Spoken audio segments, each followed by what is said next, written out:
என்னோட பேர் யோகேஷ். நான் பாதுகாப்பு துறையிலேருந்து வந்திருக்கேன். முதல்ல வந்து நான் நியூஸ் தமிழ் 24/7க்கு ரொம்ப தேங்க்ஸ் சொல்லிக்கிறேன் இந்த வாய்ப்பு கொடுத்ததுக்கு எங்களுக்கு. தேங்க்யூ. அதே மாதிரி எல்லாருமே சொன்னாங்க எங்களுக்கு வந்து மாற்றம் வேணும் மாற்றம் வேணும். ஃபர்ஸ்ட் நாம மாறினாதான் எல்லாருமே மாறுவாங்க. Super super. Be the change what you want be. இது காந்தி சொன்னது. அந்த தம்பி பேசியிருக்காப்ல, அவருக்கு ஒரு பெரிய கைத்தட்டல் கொடுங்க. ஃபர்ஸ்ட் தொடர்ந்து பேசு. நாம மாறினாதான் எல்லாருமே குறைகள் மட்டுமே சொல்றீங்களே தவிர யாரும் முன் வந்து அதை செய்ய மாட்டீங்க. அது ஒரு இளைஞர்கள் வந்து சொல்றீங்க. அரசியல் ஒரு சாக்கடைன்னு எல்லாரும் ஒதுங்கி போறோம். அப்ப அந்த சாக்கடையை வந்து சுத்தம் பண்ண போறது யாரு? நாங்க தான் சார். அதே மாதிரி மாணவர்களுக்கு நான் ஒன்னு சொல்லிக்க விரும்புறேன். என்னன்னா எல்லாருமே வந்து குறைகள் மட்டுமே சொல்லி நிக்கிறீங்களே தவிர நாம வந்து இறங்கி செஞ்சாதான் அது மாறும்.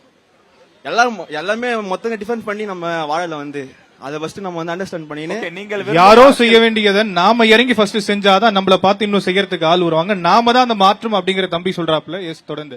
இல்ல நீங்கள் விரும்பும் தலைவர் எப்படி இருக்கணும்? உங்க தொகுதி எம்எல்ஏ எப்படி இருக்கணும்னு ஆசைப்படுறீங்க? ஃபர்ஸ்ட் நம்ம தொகுதியில யார் நிக்கிறான்னு சொல்லிட்டு நமக்கு தெரியணும் சார். Very good very good very good. கை தட்டுங்கப்பா கை தட்டுங்கப்பா. இதான்ப்பா நோக்கம். இதுதான் நிகழ்ச்சியோட நோக்கமே இதுதான். முதல்ல உங்க தொகுதியில எல்லா கட்சி சார்பிலும் வேட்பாளர் போடுறாங்க. திமுக போடுறாங்க, அதிமுக போடுறாங்க, மற்ற எல்லா கட்சிகளும் போடுறாங்க. அந்த வேட்பாளர் யாரு, அவர் என்ன படிச்சிருக்காரு, அவருடைய பின்புலம் என்ன, அவர் என்ன சாதனை பண்ணிருக்காரு, வந்தா என்ன செய்வாரு, முதல்ல நம்ம ஸ்டடி பண்ணணும். அதுக்கப்புறம் தான் அந்த ஆப்ஷன்ஸ் ஓபன் பண்ணி வச்சு யாரை நம்ம சட்டமன்ற உறுப்பினரா தேர்வு செஞ்சா நம்ம தொகுதி உருப்படும், நம்ம தொகுதி மேல வருங்கிறத நம்ம தீர்மானிக்க முடியும். தம்பி ரொம்ப அழகா சொன்னாரு. அதே மாதிரி அவங்க சொந்த ஊர்ல வந்து இவ்வளவு தொகுதி இருக்கு, எத்தனை தொகுதி இருக்கு, இந்த தொகுதியில யார் நிக்கிறாங்க, அவங்க பேக்ரவுண்ட் என்ன, அவங்க எவ்வளவு அமௌண்ட் டிரான்ஸ்லேஷன் பண்றாங்க அப்படின்னு சொல்லிட்டு அது மொத்தமே தெரிஞ்சுன்னா அதுக்கேற்ற மாதிரி நம்மளும் ப்ரிப்பேர் ஆகிக்கலாம். யாருக்கு ஓட்டு போடணும்னு சொல்லிட்டு நம்மளுக்கும் ஒரு ஐடியா வரும் சார். தமிழ்நாட்டுல மொத்தம் எத்தனை தொகுதி இருக்கு தம்பி? 234. Super super. இது இந்த புரிதல் இந்த அறிவு தான் எல்லாருக்கும் வேணும்.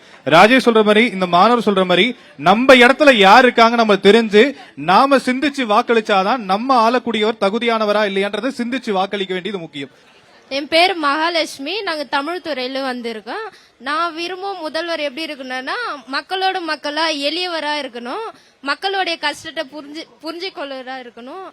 அதாவது அவங்க வந்து பேசுறதுங்கிறதே ஒரு பெரிய விஷயம். அதுக்கு முதல்ல என்னுடைய பாராட்டுக்கள். என்னன்னா மக்களோட மக்களா இருக்கணும். களத்துல நின்னு பார்க்கக்கூடிய ஒரு தலைவருக்கு தான் மக்களுடைய கஷ்டத்தை புரிஞ்சுக்கணும். அவங்க எங்க தனியா என்கிட்ட சொல்லிட்டு இருக்கும் போது இந்த பாயிண்ட்ஸ் தான் சொன்னாங்க. சார் எங்களுக்கு முதல்வன் படத்துல அர்ஜுன் சார் இருக்கா மாதிரி வந்து ஒரு முதல்வர் வேணும் எங்களுக்கு. களத்துல நின்னு மக்களுடைய பிரச்சனைகளை பார்த்து அதை சரி செய்யணும் அப்படின்னு அந்த பாயிண்ட் தான் அவங்க எங்கேயும் சொல்ல ட்ரை பண்ணாங்க. எனவே முயற்சிகளுக்கு பாராட்டுக்கள்.